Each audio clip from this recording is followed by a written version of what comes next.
ప్రభువైన యేసుక్రీస్తు నామములో మీ అందరికీ వందనాలండి. ప్రియమైన దేవుని బిడ్డలారా, మరి ఈ ప్రార్థనా ఛానల్లోనికి దేవుని చిత్త ప్రకారంగానే ఇక్కడికి నేను వస్తున్నాను. దేవుని కృపను బట్టి మీరందరూ చూస్తున్న వారందరూ కూడా ప్రార్థించండి నా కొరకు. అలాగే ప్రియకుమారుడు ప్రార్థన సహవాసం అనే సంఘము కొరకు ప్రార్థించండి. దేవుని కృపను బట్టి ఈ నా సొంత మాటలు కావు, పరిశుద్ధాత్ముడే మాటలాడి వారికి మేలు కలగాలని ఒక ఆశతో దేవుని కృపను బట్టి ఈ దీనుడికి ఇచ్చిన ఈ వాక్య వర్తమానముని పరిశుద్ధాత్ముడే ధ్యానించులాగున వివరించులాగున ప్రార్థన చేసుకుందాం. మహోన్నతుడా, ప్రేమ కనికరం కలిగిన దేవా, నీకే వందనాలు, స్తుతులు, స్తోత్రాలు తండ్రి.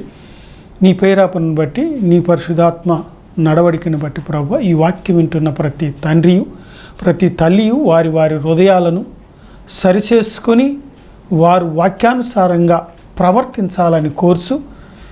వాక్యము నీది, మాట్లాడువాడివి నీవు, బిడ్డలు నీవారు. నేను మనిషిని, వట్టివాడిని, మట్టివాడిని, పాపిని. నా వల్ల ఏమి కాదు, నీవే వాక్య వర్తమానం అందించి నీ నామానికి మహిమ, ఘనత, ప్రభావం తెచ్చుకోమని నా ప్రభుని ప్రియ కుమారుడైన యేసుక్రీస్తు ప్రభు పేరట అడిగి వేడుకుంటున్నాను తండ్రి, ఆమేన్. చూడండి ప్రియమైన దేవుని బిడ్డలారా, ఇక్కడ అపోస్తలుడైన పౌలు తిమోతికి ఎంతో చక్కగా రాస్తున్న పత్రిక ఇది. తిమోతి మొదటి పత్రిక 3వ అధ్యాయము మొదటి వాక్యము, ఎవరైనను అధ్యక్ష పదవిని కోరుకొనిన ఎడల అట్టివాడు దొడ్డ పనిని అపేక్షించును అను మాట నమ్మదగినది. చూడండి ప్రియమైన దేవుని బిడ్డలారా, మరి ఈ రోజుల్లో కొన్ని ఆలయాల్లో జరుగుతున్న ఒక విశేషను బట్టి మనము మాట్లాడుకుందాం. నేను ఎందుకంటే వారంలో ఒక ఆలయానికైనా నేను వెళ్ళి సువార్త చేసి వస్తూ ఉంటాను. అయితే అక్కడ ఉన్న పెద్దల యొక్క భావనను బట్టి దేవుని సన్నిధిలో ప్రార్థన చేయగా వచ్చిన వాగ్దానాన్ని బట్టి ఇక్కడ వివరించుకుంటున్నాం. చూడండి ప్రియమైన వారులారా, ఎంఏ చదివిన వారు ఉన్నారు, డిగ్రీ చదివిన వారు ఉన్నారు, మరి బీఈడి చదివిన వారు ఉన్నారు. కనుక మీరు పెద్దలుగా ఉండటానికి దేవుని యొక్క పనిలో మీరు యోగ్యత కలిగి ఉన్నారా లేరా అని గమనించుకోవాలి. అలాగే ఈ తిమోతి మొదటి పత్రిక 2వ పత్రిక 1కి 10 సార్లైనా చదివి ఉండాలి. ఎందుకంటే ఈ ఒక్కొక్క వచనాన్ని కూడా ఇందులో తీసివేయటానికి ఏమాత్రం కూడా లేదు. మీ బిడ్డలకి 7 తరాలు ఆశీర్వాదము కావాలి అంటే, మీ బిడ్డలకి 7 తరాలు ఆశీర్వాదము కావాలి అంటే మీరు ఖచ్చితంగా పెద్దగా ఉండాలి అనుకుని మీరు ముందుకు వస్తున్న ప్రతి ఒక్క పెద్ద కూడా ఆలోచించాలి. ఎందుకంటే ఈ లోక గౌరవము పొందుకునుట మంచిది, కానీ దేవుని యొద్ద గౌరవాన్ని పొందుకునుట ఎంతో మేలు మనోహరము. అట్టి మేలు మనోహరము కలిగి నీవు జీవించాలి. మనము పెద్ద పనిని కోరుకున్నప్పుడు చిన్న పనిని కూడా మనము కోరుకోవాలి. మన బుద్ధులు చిన్నగా ఉండకూడదు. మా పేటలో, నేనుండే పేటలో చాలామంది అంటారు, ఈ పేటలో పెద్దలు చాలామంది మీకు దగ్గర బంధువులే కదా. నిజమేనండి, కాదంటలేదు. కానీ వారు ఏంటి అలాగా అంటారు. మీరే అడగండి, నాకు సంబంధం లేదు, నాకు సంబంధం లేదు. నేను మాట్లాడటానికి, వారికి చెప్పటానికి నేను సాలను. వారికి చెప్పటానికి, వారితో మాట్లాడటానికి కూడా నేను చాలను. మీరే చూసుకోండి. నాకే ఎన్నో ద్రోహాలు చేశారు, ఈ రోజుకు కూడా చేస్తూనే ఉన్నారు. దేవుడు కాపాడుతూ వచ్చాడు. చూడండి ప్రియమైన వారులారా, ఎందుకని ఈ మాట చెప్తున్నానంటే, ఎటు పక్కన చిట్టినగర్ టీకి వెళ్ళినా నన్ను అడుగుతారు దారిలో వాళ్ళు. ఇటు పంజాబ్ సెంటర్కి వేసి టీకి వెళ్ళినా చాలామంది అడుగుతూ ఉంటారు, నాకు తెలియదయ్యా అని అంటూ ఉంటా. అయితే అది పక్కన పెడదాం కొంచెంసేపు. చూడండి ఇక్కడ ఏమంటున్నాడు, ఎవరైనాను అధ్యక్ష పదవిని ఆశించిన ఎడల అట్టివాడు దొడ్డ పనిని అపేక్షించుచున్నాడని మాట నమ్మదగినది. చూడండి ప్రియమైన వారలారా, పెద్దగా ఉండవలసిన నీవు, అధ్యక్ష పదవిని కోరుకున్న నీవు, నీ ప్రవర్తన అనేది నీ హృదయాన్ని పరిశీలించుకో. నీవు దేవునిలో ఎలా ఉంటున్నావు? ముందు పోతుంటే వెనకాల ఎంతోమంది దీవించేవారు ఉంటారు, శపించేవారు ఉంటారు. యేసు యెరూషలేములో జీవించుటకు మనుషుల దయందును దేవుని దయందును వర్ధిల్లెను.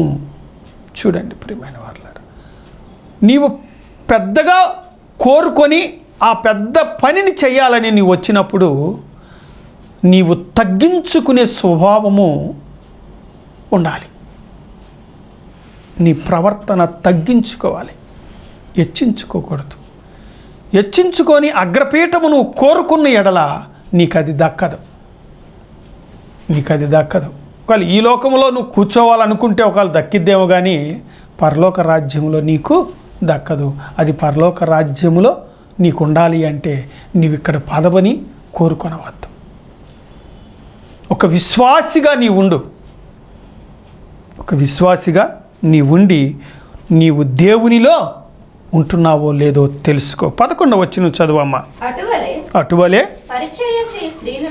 పరిచర్య చేయు స్త్రీలు మన్యులై కొండెములు చెప్పని వారును మితానుభావము కలిగిన వారును అన్ని విషయములలో నమ్మకంగా ఉండాలట స్త్రీలు. మరి స్త్రీలు నమ్మకంగా ఉంటున్నారా? అన్ని విషయాలలో దేవుని పనిలో నమ్మకంగా ఉండి నీవు నీ సంఘము కొరకు మీరు ఉన్నవారు గ్రూపులుగా కూర్చొని ప్రార్థన చేస్తున్నారా? లేదంటే ఇటు మాటలు అటు మాటలు ఇటు చెప్పుకుంటూ కొండెములు పెడుతూ తిరుగుతున్నారా? జ్ఞాపకం చేసుకోండి. కొండెములు పెడుతూ తిరుగుతున్నావా? లేకపోతే కొండెములు పెట్టి గొడవలు పెట్టి నువ్వు విన్యాసం చూసిన ఎడల అది నీకు ఆశీర్వాదము కాదు. నువ్వు క్రైస్తవుడివి.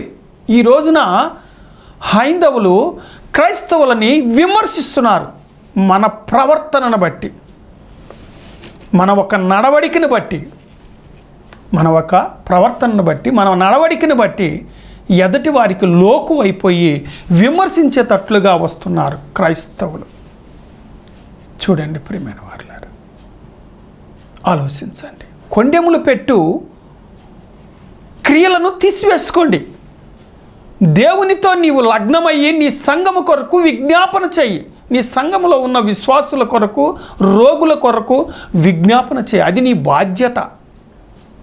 పదవి కోసం పరుగులెత్తి, పదవి లేనప్పుడేమో ఇంటికాడుండి, పదవి ఉన్నప్పుడేమో సంఘంలో కనపడేవాడివి నీవు క్రైస్తవుడు ఎలాగవుతావు? జ్ఞాపకం చేసుకో. నేను ఒక సంఘానికి వాక్యం చెప్తానికి వెళ్తే ఒక అతను అంటున్నాడు, అతనికి ఎందుకండి అంత కానుకెత్తారు, అవసరం లేదు అని ఒక అతను అంటున్నాడు. ఇంకొక అతను అంటున్నాడు, ఇవ్వాలి తప్పులేదు అని అంటున్నాడు. నేను విని నేనేమన్నానంటే, నాకు అసలు వద్దయా, నాకు అసలు వద్దు, కానుకే అవసరం లేదు, నాకు ఏమన్నా అప్పు ఉంటే దేవుడు తీర్చుకుంటాడు, నాకు అవసరం లేదు. అదేంటండి అవసరం లేదు, దేవుడు నాకు ఇస్తాడు అనేసి ఆ పెద్దలు చెప్పుకునే మాటలు విని బాధ కలిగి వచ్చి వేశాను. నా ప్రోగ్రాం రోజు చూస్తారంట. మళ్ళీ ప్రియమైన వారులారా, ఆలోచించండి.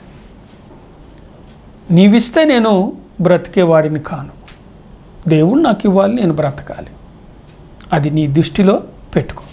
అట్లాగే ప్రియమైన వారులారా, అదే తిమోతి 3:2, అధ్యక్షుడగువాడు నిందారహితుడును, ఏకపత్ని పురుషుడును, మితానుభావుడును, స్వస్థ బుద్ధి కలవాడును, మర్యాదస్తుడనై అతిథి ప్రియుడండి. అతిథులు ప్రేమించాలి, అతిథులు ప్రేమించాలి, అతిథులు గౌరవించాలి.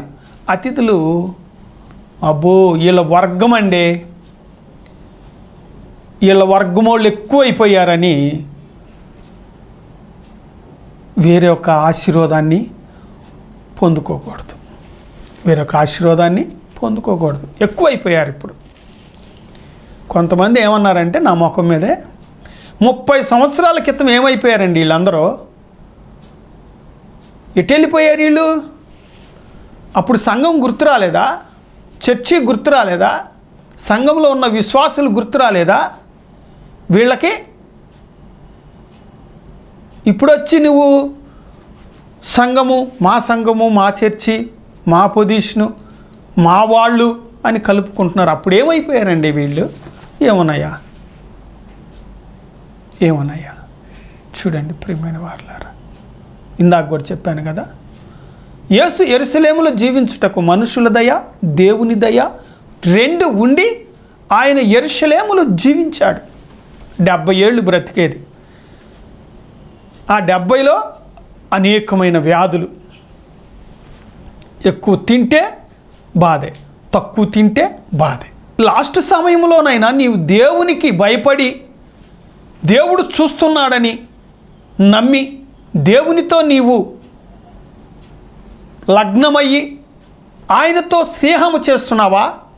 పదవి కోసము, వర్గము కోసము నువ్వు ఉంటున్నావా? జాగ్రత్త, రేపు తీర్పు ఉంది. స్వస్థ బుద్ధి నీకుందా? ఎదటి వారిని కీడు చేయకుండా స్వస్థ బుద్ధి నీకుందా? దాని అర్థం అది. ఈ మాటని ఒక్కసారి ధ్యానించుకుందాం. పైన లైన్ చదువమ్మా. 3:2.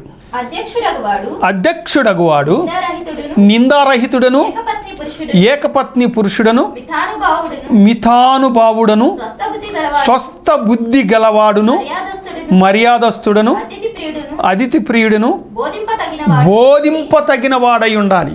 నీవు పెద్దగా ఎన్నుకోబడుతున్నావు, నీ ఇంటి పేరుటోళ్ళను పెట్టుకొని, మంచిదే. నీవు పరిశుద్ధ గ్రంథాన్ని చదివి ధ్యానించి దానిని బోధించే స్థితిలో నీవు ఉన్నావా? స్వస్థ బుద్ధి నీకుందా? ఒకరికి మేలు చేసే బుద్ధి, కీడు చేసే బుద్ధి ఉందా? నాకెంతోమంది మా పేటలో కీడు చేశారు. ఎంతోమంది. ప్రార్థన చేశాను కానీ ఇంకేం చేయలేను. చేతబడి చేపించారు నాకు 5 సార్లు. 30 సంవత్సరాల క్రితం ప్రియమైన వారలారా, స్థలము అమ్మేసి దేవుని మీద ప్రమాణం చేసి డబ్బులు తీసుకొని వెళ్ళిపోయారు. ఆ కుటుంబస్తులు అందరికీ తెలుసు, తెలియని వాళ్ళు ఒక్కళ్ళు లేరు. చిన్నల కాడ నుంచి పెద్దల వరకు అందరికీ తెలుసు. మళ్ళీ 30 సంవత్సరాల తర్వాత వచ్చి పోట్లాడి 2016లో భయంకరమైన గొడవ జరిగింది. ఆ గొడవలో నాకు సపోర్టుగా కొన్ని రోజులు మా తమ్ముడు ఉన్నాడు, మధ్యలో జారిపోయాడు. నా కొడుకున్నాడు సపోర్టుగా, నా కొడుకు కూడా మధ్యలో జారిపోయాడు.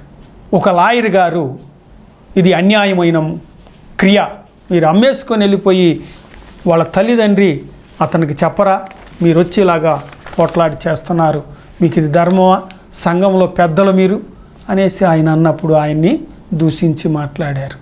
ఇంకొక లాయర్ గారు కూడా వచ్చి మాట్లాడారు, ఆయన్ని దూషించి మాట్లాడారు. మళ్ళీ సంఘంలో పెద్దలు, నా వరకు నేను చెప్తున్నాను, సంఘంలో మళ్ళీ పెద్దలు.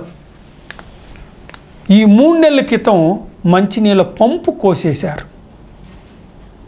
3 నెలల క్రితం. మరి నేను ఎవరికి చెప్పుకోవాలి? దేవుడే నాకు మేలు చేశాడు, బాగు చేసుకునే శక్తి ఇచ్చాడు, బాగు చేసుకున్నాను. ఆ పంపులో, ఆ ఇంటి విషయంలో నాకు కలెక్టర్ ఆఫీసుకు కూడా నాకు వచ్చిన 2 స్నేహితులు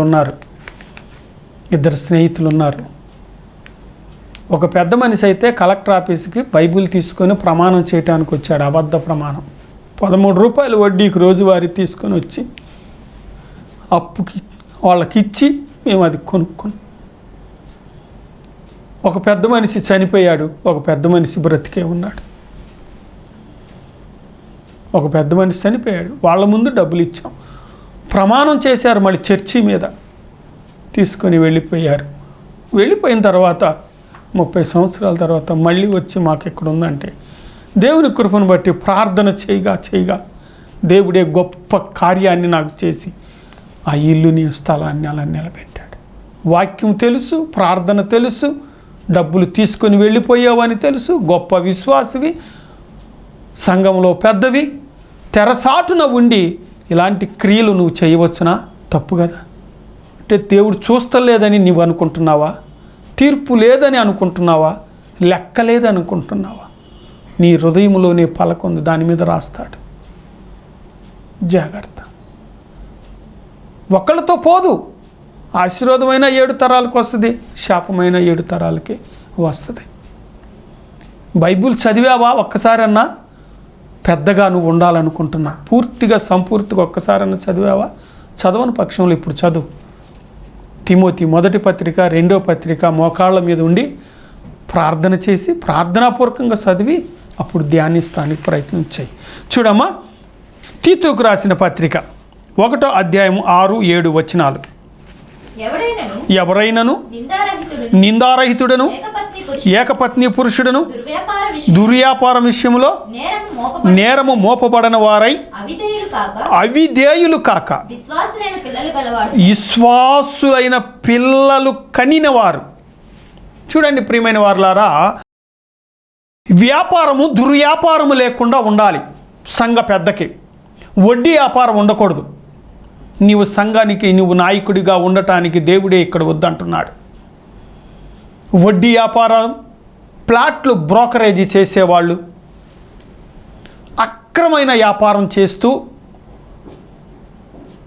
నీవు సంఘములో ఒక పెద్దగా ఉండటానికి యోగ్యత నీకు లేదు. మరొకసారి చదువమ్మా. ఎవరైనను నిందారహితుడై ఉండాలి, ఏకపత్ని పురుషుడై దుర్వ్యాపార విషయములో నేరము మోపబడిన వాడై అవిధేయులు కాక విశ్వాసులైన పిల్లలు ఉండాలి. అవిశ్వాసులు కాదు నీకు ఉండాల్సింది. పెద్దగా ఉండాలనుకోండి. నీ పిల్లల ప్రవర్తన ఎలా ఉంటుంది? తల్లి ఒక చోట, తండ్రి ఒక చోట, బిడ్డలు ఒక చోట, కూతురు ఒక చోట, కొడుకు ఒక చోట ఉండి దుర్వ్యాపారం చేస్తూ నీవు దేవునిలో, దేవుని సంఘములో, దేవుని పరిశుద్ధాత్మ నింపబడిన విశ్వాసుల మధ్యలో నీవు పెద్దగా ఎలా ఉండగలుగుతున్నావు? ఉంటే నీకది శాపము. ముందు ఏమంటారు పెద్దలు? ఏమంటారు? ఇంట గెలిచి రచ్చ గెలవాలి. ఇంట గెలవనప్పుడు నువ్వు రచ్చ గెలటానికి నీకు యోగ్యత లేదు. ఒక తల్లి ఉంది. ఆ తల్లిని నేను అడిగాను, ఏమన్నానంటే, అమ్మా ఏంటి ఈ సంవత్సరం నువ్వు సండే స్కూల్కి రావట్లేదు, ఒక విశ్వాసిగా వచ్చి వాక్యం విని వెళ్ళిపోతున్నావు, సూపర్నెంట్గా నువ్వు ఎందుకు ఉండట్లేదమ్మా అని నేను అడిగితే ఆ తల్లి ఒకటే మాట అంది, నేను యోగ్యురాలిని కాను. అసలు ఆమె మారు మనసును చూడండి. ఆమె పాపం చేసిందో చేయలేదో ఎవరికి తెలియదు, కానీ ఆమె ఏమందంటే యథార్థమైన హృదయముతో నేను యోగ్యురాలుని కాను. నాకైతే 2 చేతులు ఎత్తి దండం పెట్టాను. ఇన్ని అవయవతలు ఉంచుకొని నీవు సంఘములో పెద్దగా ఎలా ఉండగలవు? నీ కుటుంబం శాంతి, సమాధానము, నెమ్మది, విశ్రాంతితో ఉంటున్నావా? లేదు నీ కుటుంబం కొరకు ప్రార్థన చేస్తున్నావా? నీ కుటుంబంలో ఉన్న విశ్వాసుల కొరకు నీవు ప్రార్థన చేస్తున్నావా? పెద్దగా లక్షణాలు ఏంటో తెలుసా? సంఘము కొరకు విజ్ఞాపన చేయాలి, సంఘములో ఉన్న రోగుల కొరకు విజ్ఞాపన చేయాలి. అది నీ బాధ్యత. నిన్ను ఎందుకు ఎన్నుకున్నాడు? సంఘ పెద్దగా సంఘములో వారి కొరకు నిన్ను ప్రార్థన చేయటానికి, నీ కుటుంబాన్ని నువ్వు కట్టుకోవటానికి. నీ బిడ్డల్ని నువ్వు ఎట్టబడితే అట్ట వదిలేసి నువ్వు ఇక్కడికి వచ్చి నేను సంఘ పెద్దనంటే కుదరదు. జాగ్రత్త. అట్లా చేసిన వారు కుటుంబాలన్నీ చల్లా చెదురైపోయి పేటలోనే లేకుండా వెళ్ళిపోయారు. పేటలోనే లేకుండా వెళ్ళిపోయారు. ప్రియమైన వారులారా, ఆ శాపానికి మీరు గురి అవ్వద్దు. ఆ కుటుంబాలు చల్లా చెదురైపోయినాయి. పెద్దలుగా చేసి అన్ని క్రియలు చేస్తూ మళ్ళీ దేవుని వాక్యానికి లోబడక దేవుడు చూస్తున్నాడు, దేవుడు వింటున్నాడు, దేవుడు మాట్లాడుతున్నాడు అని గ్రహింపు లేక ఈ పెద్దలు చేసిన పనులను బట్టి వారికి శిక్ష వచ్చినా గ్రహింపు లేదు. శిక్ష వస్తుంది అయినా తెలుసుకోవట్లేదు. గ్రహింపక నీవు పెద్దగా కోరుకున్నప్పుడు నీ హృదయాన్ని పరిశీలించుకో ప్రియమైన దేవుని బిడ్డలారా. నెలకొచ్చి కనీసం 8 సంఘాలకు తిరుగుతాను నేను. పిలుస్తారు నన్ను. ఒక పెద్ద చెప్పాను కిందాక, బాధ వేసింది, చాలా బాధ. అందువల్ల ఏడ్చి ప్రార్థన చేస్తుంటే ప్రభు పెద్దల గురించి మాట్లాడు, నువ్వు నిలబడు, నేను ఉంటానన్నాడు. నాకు చదువు తక్కువ అండి, కాకపోతే బైబిల్ మటుకు 5 సార్లు పూర్తి చేశాను చదవటంలో. అందుకని ఇక్కడ బిడ్డలను అడుగుతానమ్మా నాకు కొంచెం సాయం చేయండి రెఫరెన్స్ అంటే వాళ్ళు వస్తున్నారు. వారి గురించి కూడా మీరు ప్రార్థన చేయండి. చూడండి ప్రియమైన వారలారా, 7వ వచనం చదువమ్మా. ఎందుకనగా అధ్యక్షుడు దేవుని గృహ నిర్వాహకుడై నిందారహితుడై ఉండవలెను. అతడు స్వేచ్ఛాపరుడను, ముక్కోపియు, మద్యపానీయము, కొట్టువాడును, దుర్లాభమును అపేక్షించువాడు కాక అతిథి ప్రియుడును, సజ్జన ప్రియుడును, స్వస్థ బుద్ధి గలవాడును, నీతిమంతుడు. చూడండి ప్రియమైన వారలారా, ఈ చదివినట్లో ఒక్కసారి తీతుకు రాసిన పత్రిక 1వ అధ్యాయము 7వ వాక్యము 8వ వాక్యము పూర్తిగా చదవండి. మద్యపానీయం చేసేవాడు, మందు కొట్టేవాడు పెద్దగా పనికిరాడు. మేము మా స్నేహితుడి జ్ఞాపకార్థ కూడికి జరుగుతుంది, వాళ్ళ అమ్మగారిది. నేను వెళ్ళాను. నేను రానయ్య బాబు అంటే కాదులే రా అన్నాడు. వెళ్తే అక్కడ ఒక పెద్ద మందు తాగి ఉన్నవాడికి ప్రార్థన చేయమని ఇచ్చాడు పాస్టర్.